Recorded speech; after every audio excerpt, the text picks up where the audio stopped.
पृथ्वीराज चव्हाणांचा 1999 साली कराडच्या लोकसभा निवडणुकीत पराभव झाल्यानंतर 2010 सालापर्यंत ते दिल्लीच्या राजकारणात रुळले। 2010 नंतर राज्यात मुख्यमंत्री म्हणून आल्यानंतर ते विधान परिषदेवर आमदार झाले। पण आता 15 वर्षांनी पृथ्वीराज बाबा पुन्हा एकदा सक्रियपणे निवडणुकीच्या रिंगणात उतरले।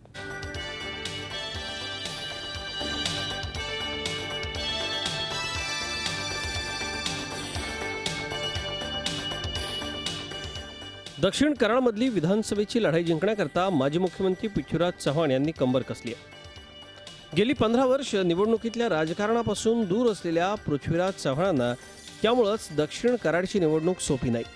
1999 साली पृथ्वीराज चव्हाण कराडमधून लोकसभा निवडणुकीला उभे राहिले होते।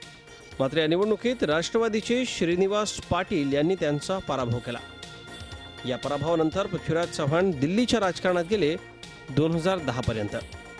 या 11 वर्षांच्या काळात त्यांनी राज्याशी आणि कराडशीही फारसा संबंध ठेवला नाही। मात्र 2010 साली अचानक त्यांच्यावर राज्याच्या मुख्यमंत्रीपदाची जबाबदारी पडली। 4 वर्ष मुख्यमंत्री म्हणून काम करत असताना मग त्यांनी कराडवरही लक्ष केंद्रित केलं। पुन्हा मुख्यमंत्री होण्यासाठी त्यांनी लोकांमधून निवडून यायचा असा निर्णय घेतला आणि ते दक्षिण कराडमधून निवडणूक रिंगणात उतरले।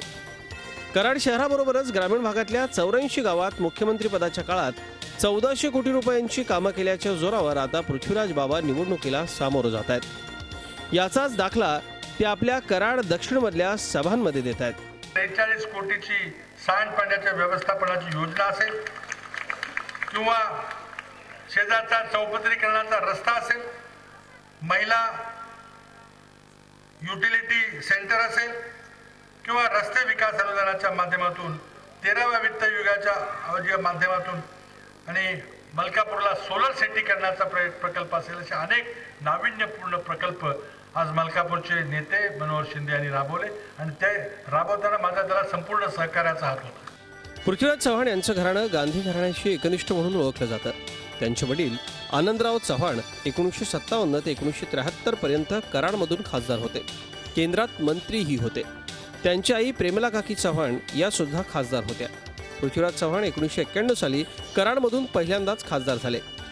1999 सालच्या निवडणुकीनंतर गेल्या 25 वर्षांच्या राजकीय कारकिर्दीत पृथ्वीराज चव्हाण जास्त रमले ते दिल्लीच्या राजकारणात।